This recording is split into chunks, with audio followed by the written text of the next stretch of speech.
నమస్కారం. నా పేరు శైలజ. నేను గుడిలో శంఖేశ్వర్ టెంపుల్‌లో సేవ చేస్తుంటాను. నేను బ్యూటీషియన్‌ని కూడా. నేను ఎప్పుడు సేవ చేసుకున్నప్పుడు స్వామివారిని ఒకటే అడుగుతా, ఈ సేవ కన్నా నాకు ఇంకొక సేవ కావాలని.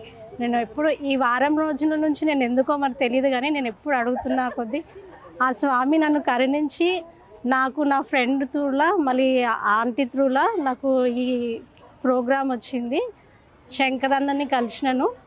అన్న ఇట్లా చెప్పినాడు, ఇట్లా చేయాలి సేవా భారత్ అని. నాకు ఆ దేవుడు నా మొర ఆలకించిండేమో అని అనిపించింది. నాకు చాలా హ్యాపీగా ఫీల్ అయినాను. నాకు ఒక పాప ఒక బాబు. వాళ్ళని నేను ఇంట్లో చూసుకుంటాను. ప్లస్ ఇంట్లోనే బ్యూటీ పార్లర్ ఉంది. నేను మామూలుగా ఎవరికైనా కానీ ఇంటి దగ్గర కూడా చిన్న చిన్న పిల్లలకి ట్యూషన్, గవర్నమెంట్ వాళ్ళకి పిల్లలకి ముగ్గురికి ట్యూషన్ చెప్తాను, అది కూడా ఫ్రీగానే. స్కూల్కి వెళ్తారు, వస్తారు, ఆంటీ అని వచ్చి టైంకి వచ్చి కూర్చొని చదువుకుంటారు. నాకు కూడా చాలా మంచిగా అనిపిస్తుంది వాళ్ళని చూస్తే.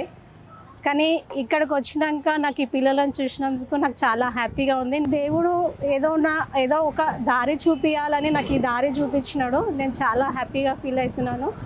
నేను అనుకోలేను ఈ సేవా భారత్ దాంట్లో మెంబర్ అవుతా అని. నా ఫ్రెండ్ త్రూలో మళ్ళీ నాకు ఆంటీ త్రూలో నేను ఈ అవకాశం వచ్చినప్పుడు నేను వదులుకోనని నేను ముందడుగు వేసినాను. మేము ఇక్కడ వచ్చి సేవ చేసినందుకు కూడా నాకు హ్యాపీగా ఉంది. జై సేవా భారత్.